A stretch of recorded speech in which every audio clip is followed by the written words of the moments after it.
Do your stupid fun fact joke. Go on, Ben. Go on. Do it now. Go on. Hi, welcome to Let's Play Kirby's bumper game of games. We are the Timeshitters, and we're back on the Great Cave Offensive. That's the one. The fourth game in the bunch. Now, I wanted to show off this jet ability, but on reflection, it's absolutely useless against this boss because you ram into him and you take damage, and this is going to be me failing miserably yet again at an easy kids game. So basically, Jet is just rushing at opponents, and that's all. Well, to be honest, I could have beaten him because there is a projectile move technically, because you can do that little rush move and stop halfway through, and then fire like a sort of a slipstream of sparks or something. But I just didn't do that. Right. This is Fatty Whale, by the way. Is that genuinely is the character's name? Yeah. That's ridiculous. So he jumps a lot and causes these waves which send you flying into the air. Do the waves normally flick like that, or is that the video? No, that's just how it looks. Okay. So he's got a lovely pipe in an neckerchief, which is quite a nice touch. Right, I want to ask something about this. I'm not sure if you know the answer, but like when my little sister was like really young, she had this thing of always drawing whales with pipes and stuff. And then in Timesplitters 3, there's a character you can unlock who's a whale with a pipe, and now I've seen this. Like, where's this come from? I'm not sure, but I think it's got something to do with the whole blowhole thing. Like, he blows stuff out of his blowhole, he's got a blowpipe. That's the only explanation I can think of. And maybe it's a sort of a seaman, sort of like a sailor's thing, like they always Good catch there. Shut up. Anyway, so that's all I can think of. Yeah, but that is strange to mention that. So, yeah, it does make sense. So I think I'll go for the mirror ability because it's the only one with a decent sort of projectile ability, and I think I'll need one for this guy. Yeah. You gotta be careful with Fatty Whale though. Is he wearing like a suit? He's wearing like a necktie. It looks like he's wearing a shirt as well. Let's have a look at him. Yeah, he's wearing like a sailor's outfit. Oh yeah, I see. Oh, yeah, it's like a Donald Duck type thing. I thought it was like he was like in a white shirt with a blue suit jacket. It's like the definition of a blue collar whale. He's a posh whale. That's what we're fighting here. Well, more a middle class whale. Okay, let's not get too crazy.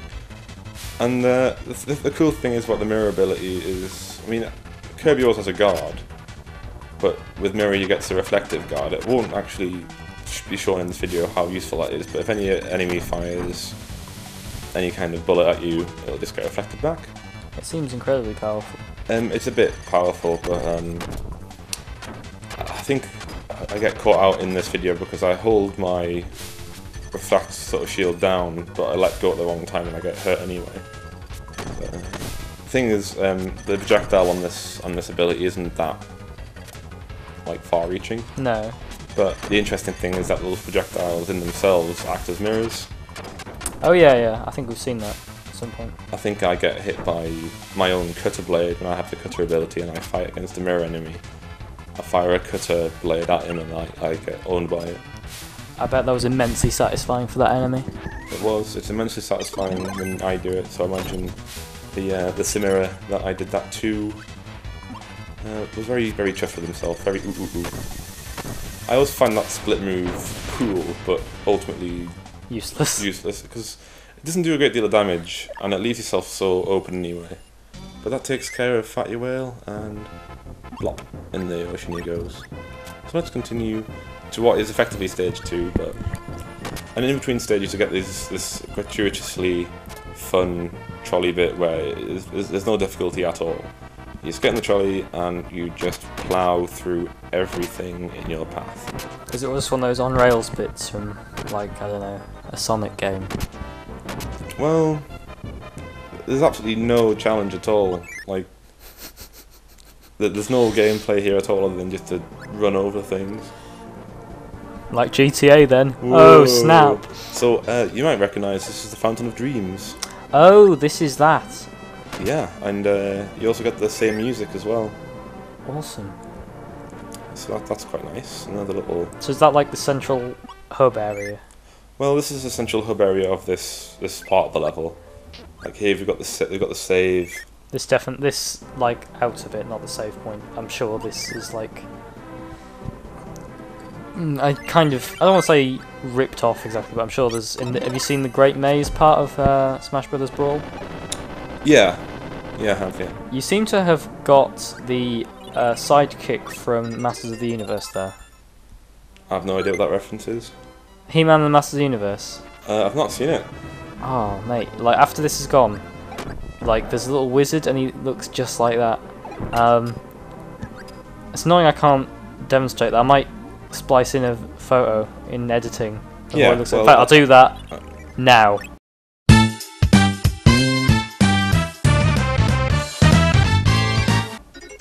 Right, so that's what that looks like. Oh great, that looks fantastic. Yeah. That looks just like him. Good reaction to Something I've not seen yet. So what's the saucepan? The saucepan? We just got a saucepan treasure. It's a saucepan. I think there's a few like joke treasures in here, like worthless things, which is odd because like ultimately the score doesn't mean a great deal. Like to me, it's either all the treasures or none of the treasures. I mean, we were speaking about achievements earlier. Just seeing that big number with a G after it is immensely satisfying. It is. You wish that was your gamer score, didn't you? Well, that being said, we've had discussions on the value of certain achievements over others. I feel my meager 200G from Super Meat Boy is definitely better than something, say, like the 1000G from Avatar. That's definitely true. But I'd rather spend, I'd rather spend time playing Meat Boy than time playing that nonsense. Definitely. So there's So definitely a double treasure. Yeah. The jackpot, the fish fossil. Fish fossil and the beast fossil. I often think that this is something Pokemon foreshadowing about that.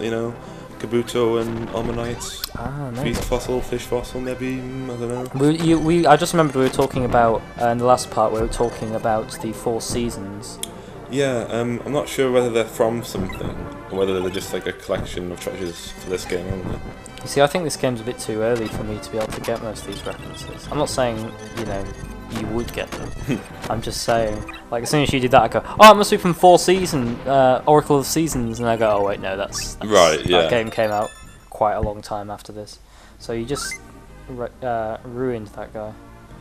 Yeah. Like mirror and what was I using just there? Was I using bombs or was I using something? Yeah, you were using bombs, I think. Just absolute. That's the thing. Like that jumping bomb Poppy Junior boss. Like he was genuinely like something you had to be careful with in the original Game Boy game. Yeah. Because you had to dodge his attacks and then throw his bombs back at him. But when you've got all kinds of meaty abilities at your disposal, complete walkover. Yeah, definitely. I don't know, it reminds me so much of Kirby's Block Ball, which, now I think about it, I think it's the Kirby game I played the most, so I might do an LP of that. No, that'd be good. See, that's another kind of a joke treasure. But yeah, I played Kirby's Pinball. I didn't get it's kind of like a bit of a Sonic Spinball for me in that it's just pinball, so I can't get too far in it. Yeah. It was immensely fun. There was another Game Boy pinball game which always looked fun, but I never played. It was something like 100 Alligators or like Crocodile Pinball. It was just a massive pinball table, and it was just populated with crocodiles of all different kinds. I really hope it's just called 100 Alligators. I hope it's something stupid like that. Just such a, like if the game is the name's on the tin. Yeah, but seriously, like there's no other hazards in the entire thing, but just lots of crocodiles. I'll be honest, I think 100 alligators and or crocodiles there's plenty would of be hazard. Yeah, I couldn't take that. I just finished playing Resident Evil 5, and genuinely the bit that scared me the most was the bit where you have to go through some crocodile infested waters. Yeah, but that's not even monster crocodiles, just normal crocodiles. But man, like that game has so many insta kill. Like this is one thing I like about Kirby. There's no. Oh, that must be from it's got the M on and everything. It's the Mario Bucket thing. The Mario Bucket. Is that from? From Super Mario Bucket. Is it from Mario's Woods? Is what I was going to ask. What's it from? Oh, possibly. It's I can't remember. It's. What's the significance of it? What does it do? Oh, I don't know. But there's a bucket in the Mario universe, and there is. I can't. I'm trying to remember. I'm sure you can fall over it. That's what my instinct wants to tell me. Anyway, this is a bit. I sometimes feel we're not being that insightful. We're just two idiots trying to discern what's going on. There's definitely a Smash Bros. Melee. I know a lot about Smash Brothers. I can keep referring back to that. There's a Melee trophy that's the bucket. Oh, okay. I know that much. We'll find more. This is definitely Ness then. Yeah, this is Yo-Yo, and it's useful because it's got such a big range, but it's also bad because whenever you face the enemy that has it, I think I almost always get hit by him, because no matter which angle you attack him from, he's got a yo-yo attack which can hit you. Is the yo-yo user called Gim? Yeah, I've never been quite sure why that is, or why he looks like that. Just I don't know what that is. Psychotic. It just looks... anyway, I got killed by one of them, so... they're called, like, Iron Joe or something? I'm not sure, they've got a name, but I forget. But I'm just... the thing is, this treasure's really annoying, because you would want to get that there, but there's a current blocking you. Is there no animation on that current at all? There is, but it's very subtle. It's very hard to see. Definitely rewinding the video to double check that. And the thing is, even when you avoid all the bombs, sometimes you just fail to open the treasure in time, and you just can't get back until you go through all this again, which I will do quite a lot in this video. So that's something to look forward to. Oh yes, strap in your seatbelts. Strap in your seatbelt. Yeah, you know what I mean. Strap your seatbelts in because it's so dangerous. Even your seatbelts are likely to come off. So like I was just saying before, I'm glad this game hasn't got any insta kills other than like crushing. Are there bottomless pits? There's bottomless pits, but I can allow it. It's like those spikes. Given you can basically fly. Yeah. Can you fly indefinitely? Yeah. This isn't Smash Brothers. Like you can fly forever. I could never remember. Can you not fly down those spike walls, or are you just playing it safe there? You can fly, but the thing is, Kirby sacrifices his evasion abilities when he's big, because he's not very nimble, and he gets like twice the size as his sprite, which means it's easy to get hit by stuff. Yeah. And also, I think you bob a bit, don't you? See, I missed it, and do you have to press a button to unlock it, though? You have to press up, and like when you're trying to move to the right and press up, if you press up, you lose your right swimming. Yeah. And you can get strapped right past it. So that is a little bit annoying. I think that's a bit unfair. But otherwise, yeah. So I'm going to have to do this again. So how does this game end? Because presumably, do you have to collect a minimum amount of treasure, or do you just have to get out of the cave and then you end with whatever you've got, a la Luigi's Mansion? It's basically, you can go through this entire game without collecting a single treasure, which is something I don't like.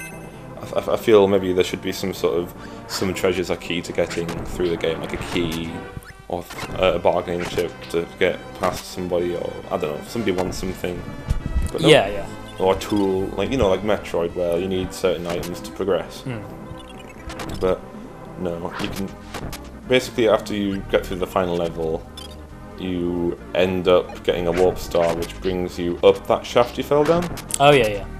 And that's basically how you get through. So I want to try and get round this little section and get the treasure third time lucky. So I'm just saying, I'm happy. I don't know why I went that direction again. I'm just happy that this isn't Mega Man Spike Rules. Because I think... I'm just happy this isn't Mega Man, full stop. God, like... I know Mega Man games are usually quite difficult, no matter what game it is, but 10 is taking the biscuit at the moment. I'm finding the fact that I literally have to use those E-tanks. Like, I usually try and do without, but the fact that I can't do without them really at the moment is driving me insane. I feel demasculated by it. Demasculated? Yeah. Oh, you finally get it, and we get the $100 coin. Definitely worth it. Better than that dime. Anyway, we can leave this screen finally. And I think I've got all the treasures in those 2 rooms. And well, we're coming to the end of the part anyway. Yeah, so I think I'll go through the third route and finish that section in the next video. See you in part 6. See you then.